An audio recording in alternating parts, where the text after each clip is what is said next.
Y ahora vamos a revisar esta idea de cómo se implementa un TDA. Dice, supongamos un arreglo de 5 caracteres al que vamos a llamar lista, como se muestra en el código a continuación. A ver, ¿cuál es el código? Probablemente está adelante. Bueno, ahí dice, tenemos un arreglo de 5 caracteres al que vamos a llamar lista. Es un arreglo pequeño, pero sirve para revisar las ideas. Recuerden que en C los índices del arreglo corren de 0 a 4. Entonces, el primer elemento del arreglo será lista 0 y el último será lista 4. Imaginemos ahora que queremos desarrollar 2 funciones llamadas insert y remove. La primera guarda el carácter X al principio de la lista si está vacía, o en la siguiente posición después del último elemento insertado. Si todo sale bien, devuelve un valor 1 o 0. En otro caso, o 0 en otro caso, perdón. Por su parte, la segunda función toma el elemento que se encuentra en la posición Y, lo elimina y lo devuelve, si todo sale bien, o devuelve una constante llamada vacío, si no hay un valor guardado. Se me hace que aquí me está faltando un código. Ahorita, si no lo tengo acá, lo tengo en OnlineGDB. Aquí, lo que nos interesa en este ejercicio es, supongamos ahora que invocamos la siguiente secuencia de operaciones. Insert C, insert A, insert R,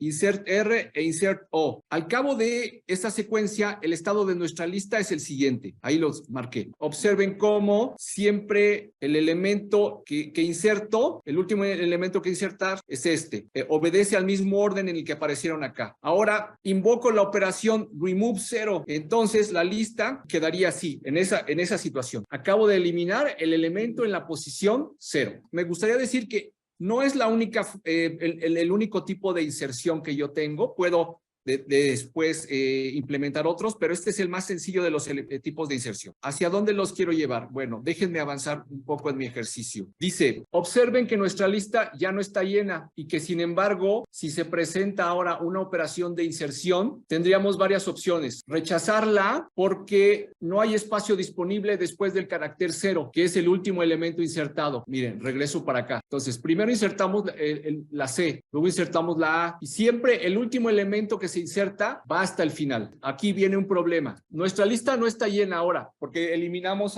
la C. Y sin embargo, si se presentara una operación de inserción, tendríamos varias opciones. La primera de ellas es rechazarla porque no hay espacio disponible después del carácter 0, que es el último que insertamos. Entonces dice, es una muy mala solución. La vamos a descartar. La otra posibilidad es recorrer todos los elementos a la izquierda, de modo que el hueco, el espacio, quede a la derecha del carácter 0. Y después procedemos a la inserción. ¿Qué quiero decir con esto? Aquí está mi lista.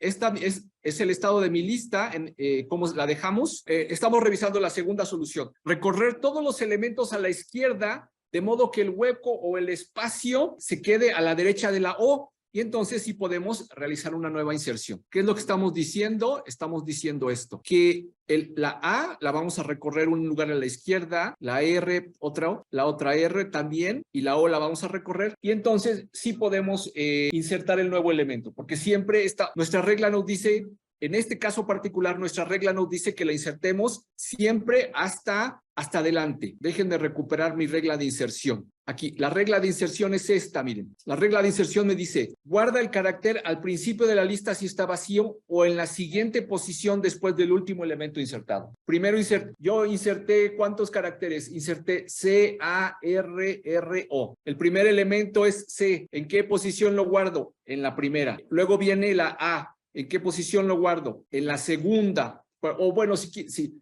para no hacernos bolas pensando en C, en la posición 0, en la 1, en la 2, en la 3 y en la 4. Observen, por favor, tomen nota de mi regla de inserción. O sea, lo que quiero hacer con esta reflexión que estamos haciendo es llevarlos a la conclusión de que la regla de manejo, el orden, la regla con la que construimos el orden, también puede a su vez trae consigo problemas en la gestión de la memoria de la computadora cuando yo estoy trabajando, ya sea en memoria estática o en memoria dinámica, y que son las cosas que tenemos que tener en cuenta a la hora de decidir cómo vamos a implementar el tipo de dato que nos están pidiendo el problema. Ahí está la regla de inserción. De acuerdo a mi regla de inserción, el primer elemento que se insertó es la C. Se guarda en la primera posición. Luego viene la A, se guarda en la posición 0, ¿verdad? C está en la posición 0. A en la posición 1. Posición 2, posición 3 y posición 4. Pero luego nos dicen remove el elemento de la posición 0. Ahí está, y por lo tanto acabo de crear un hueco. Y luego aquí lo que nos están haciendo es la observación. ¿Tenemos espacio para almacenar otro elemento o no? Sí, sí tenemos espacio para almacenar otro elemento. El problema es que de acuerdo con mi regla de inserción, el elemento tiene que ir siempre al final. Y entonces la pregunta es, ¿cómo le hago para que el próximo elemento pudiera ser insertado? Aquí tenemos que, la primera posibilidad de la que me está hablando mi apunte es, ya no aceptes más porque puedes decir, la estructura está llena, pero decimos, no es cierto, no está llena, todavía hay espacio. Les pongo un caso más dramático. Imaginen que después de remover la posición 0, removimos la posición 1 y la posición 2. Mi arreglo está vacío, vacío, vacío, tiene un elemento y tiene un elemento. Tengo 3 espacios y sin embargo, si yo quisiera insertar algo, no puedo porque la regla de inserción me dice que se inserta siempre al final y está lleno. Entonces, lo que tengo que hacer, las únicas 2 opciones válidas son estas. La opción 2, la estoy agrandando, la opción 2 es recorrer todos los elementos a la izquierda, recorrer todos los elementos a la izquierda de modo que el hueco o espacio quede a la derecha del carácter 0. Lo que me está diciendo es esto. Todo esto lo voy a recorrer para que el hueco sea justamente en la posición donde yo quiero insertar. Dice, el problema es que esta solución podría ser muy ineficiente si mi lista tuviera 1000 elementos en lugar de 5. Entonces, aquí estamos por primera vez empezando a hablar de un concepto sobre el cual vamos a venir muchas veces en el resto del curso, y es el costo de las operaciones computacionales. Estamos hablando de que recorrer a la izquierda un pequeño arreglo de 5 elementos no nos cuesta mucho, pero imagínense que yo tengo un arreglo de, ya no digamos 1000, sino de 1.000.000 de elementos, entonces nos va a costar mucho. Entonces viene acá una nueva forma de gestionar la memoria estática, y esa nueva forma de gestionar nos dice así. Dice, imagínense que la lista es un arreglo, se tuerce como si fuera un perrito que intenta morderse la cola, o como una especie de carrusel. Y entonces el espacio donde guardaríamos el elemento sería el sucesor de donde tenemos guardado la O. ¿Y cuál sería el sucesor de donde tenemos guardada la O? Ah, pues miren ustedes, para eso hicimos una figura muy bonita. Piensen ahora que mi arreglo se pliega y me forma esto. Una rueda de la fortuna. Entonces, lo que vamos a hacer es, inicialmente, ¿cómo guardamos nuestra secuencia de caracteres? Ah, pues teníamos guardado aquí en esta posición habíamos guardado la C, aquí la A, ¿verdad? Aquí la R y aquí la O. Y luego, lo que estamos diciendo es que vaciamos este elemento. Ahora, en lugar de recorrer todo, simplemente decimos, ok, el sucesor de 4, de la posición 4, es 0. Podemos pensar que un arreglo, en lugar de ser una estructura lineal que no se toca, es una estructura que se cierra, como una serpiente que se come la cola, que se come a sí mismo, exactamente. De esa manera, nos saltamos la operación de recorrer 1000 elementos o 5 elementos o 1.000.000 de elementos. Esa es la idea. Pero para ello necesitamos revisar algunas otras ideas de las que nos vamos a ocupar enseguida. Ahora, de lo que tenemos que hablar es del concepto de sucesor y antecesor. ¿Quién es el sucesor? Piensen ahora ustedes en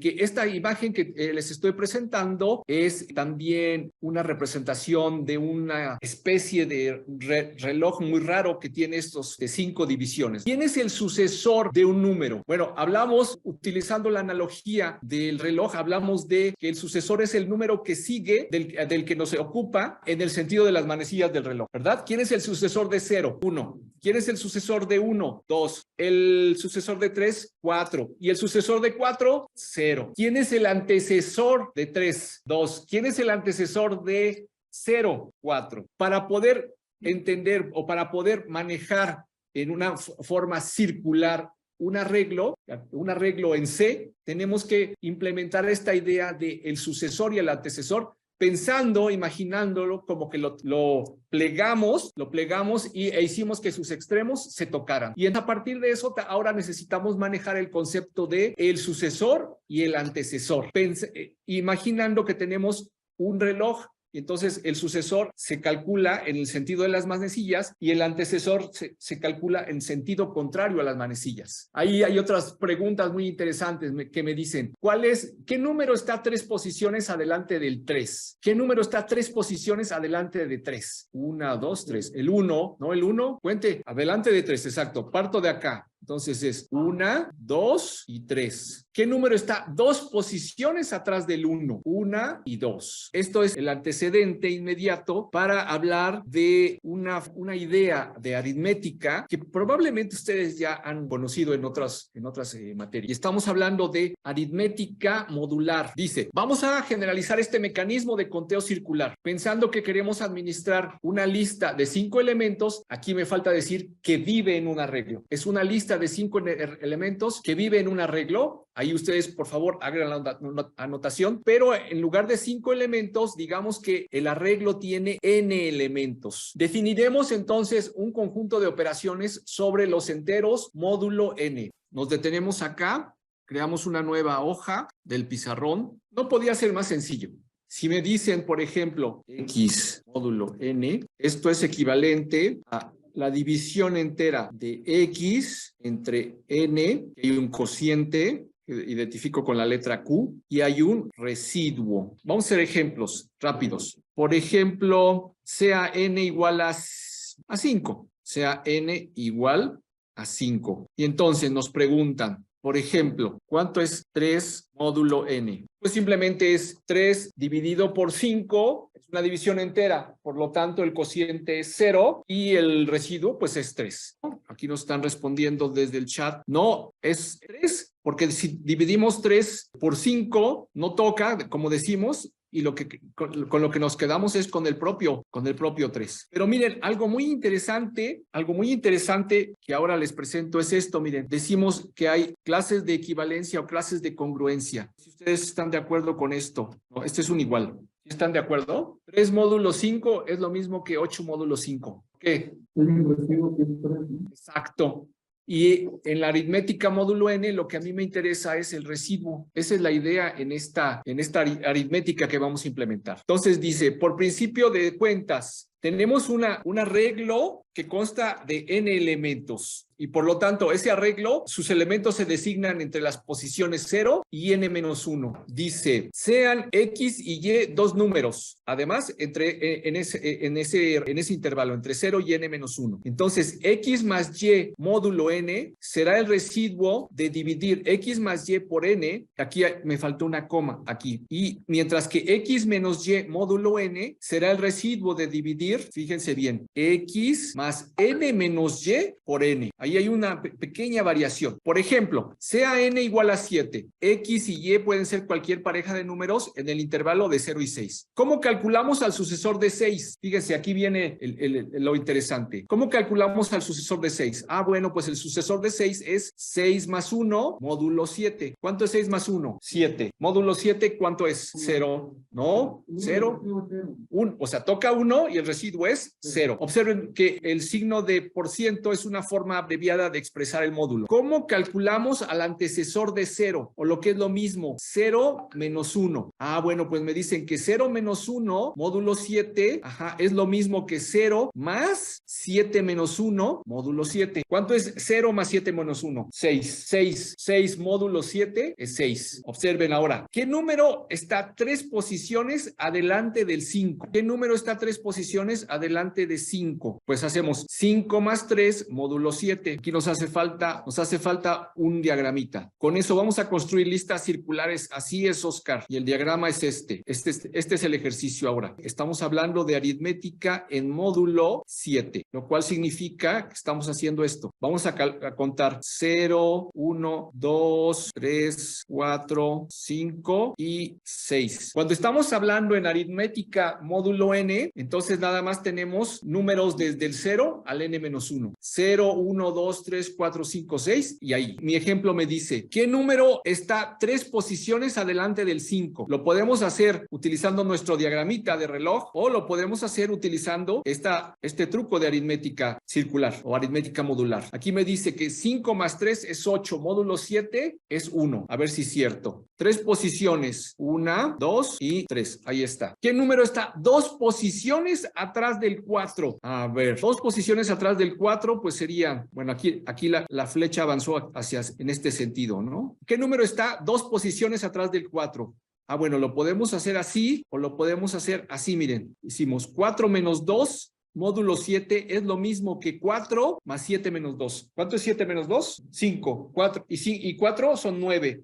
9 módulo 7, 2. Hecha toda esa aclaración, les quiero presentar este programita que en realidad no gestiona una lista, pero tiene toda la aritmética que estamos viendo. Y dice así, no se deja. Lo voy a detener y mejor nada más nos dedicamos a analizar qué hace el programa. Primero, me pregunta de qué tamaño es la lista circular con la que yo quiero trabajar. Esa va a servir para hacer la aritmética en módulo n. Ese size no es otra cosa sino la aritmética en módulo n. Size es lo mismo que el n mayúscula al que nos hemos referido. Y luego me va a preguntar ¿en qué posición del reloj te quieres parar? ¿En qué posición me puedo parar? Pues me puedo parar en cualquier valor entre 0 y size menos 1, ¿verdad? Y luego le digo cuántas posiciones quieres avanzar, pero observen una cosa, estas posiciones que yo le puedo dar tanto números positivos como números negativos. Y lo que me va a devolver es la posición a la que me lleva luego de hacer esta operación. No, lo siento mucho, el día de hoy me falló el online. ¿Ya lo hizo? ¿Ya lo hizo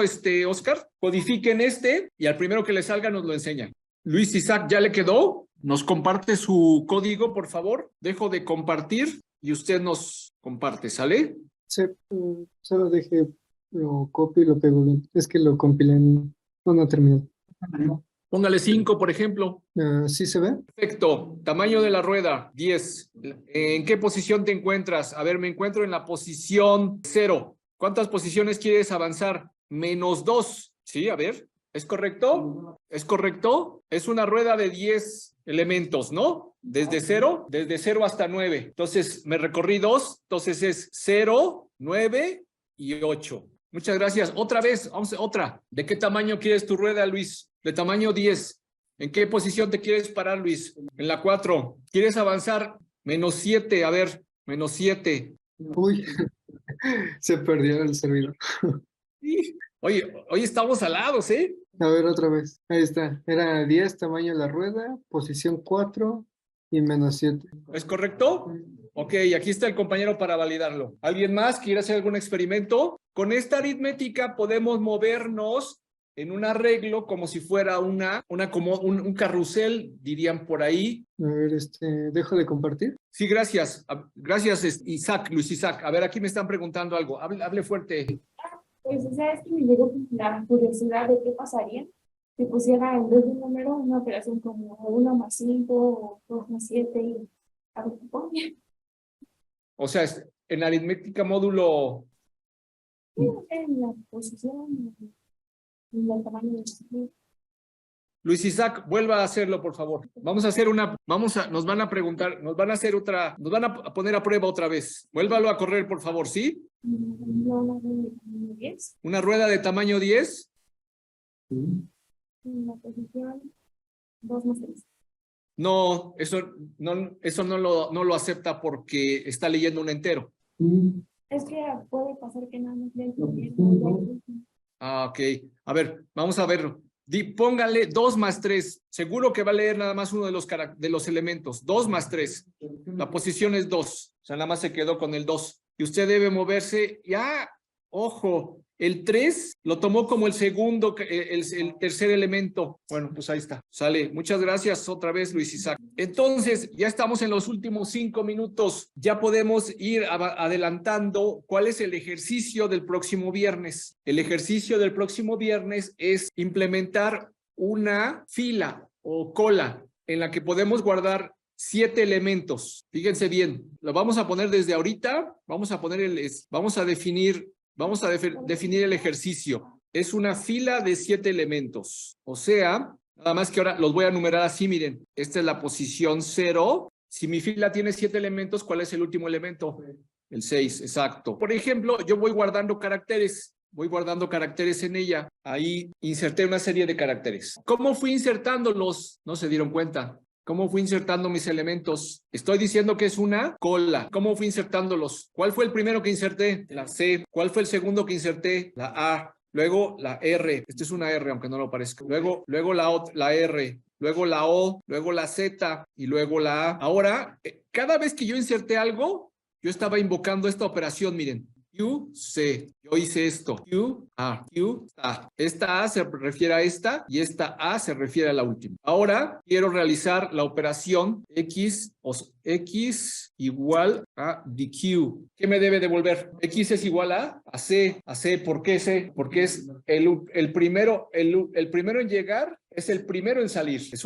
Es una cola o FIFO. Es una cola con una política de atención FIFO. ¿Quién fue el primero en llegar o el primero en ser insertado? Pues la C. Entonces, ¿quién es el primero que tiene que salir? Pues es la C. Esto significa que X será igual, X es igual C. ¿Y quién es el próximo en salir? El próximo en salir es la A. Pero ahora tenemos un hueco. El hueco está acá. Aquí nos preguntamos, ¿podemos guardar todavía algo más allá de esto? Si gestionamos esta lista como una lista circular, sí lo podemos hacer. ¿Por qué? Porque hay algo después de la posición 6. Entonces voy a mi reloj y me dice, sí, hay algo después de la posición 6, que es la posición 0. Yo todavía puedo insertar algo. Por ejemplo, supongamos que me dicen en inserta o en cola la letra X o la letra L. Pero ahora tengo que llevar la cuenta de ¿quién es el próximo que va a salir? La A. Si aparece otra operación de DQ, al quien debo de eliminar es a la A. Y tengo que mover este índice que me dice cuál es el último elemento, o más bien cuál es el primer elemento que tiene que ser eliminado la próxima vez.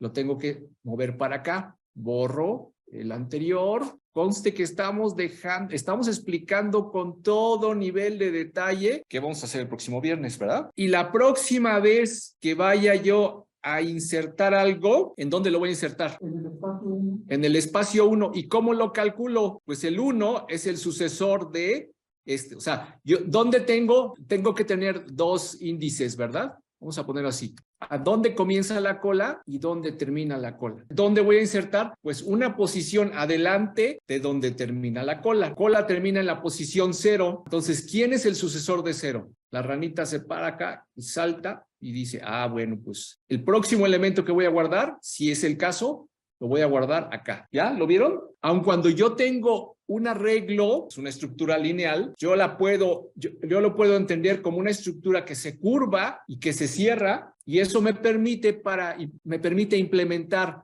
de una manera muy ágil una estructura de datos como una cola, sin tener que andar recorriendo todo. Simplemente yo tengo que utilizar una aritmética módulo n para saber cuál es la próxima posición en la que yo tengo que insertar. La tarea para el próximo viernes es implementar un tipo de datos abstracto llamado cola, una cola que a lo más le quepan, digamos, 7 elementos, y esa cola va a estar implementada utilizando un manejo de memoria estática. Ya lo dijimos.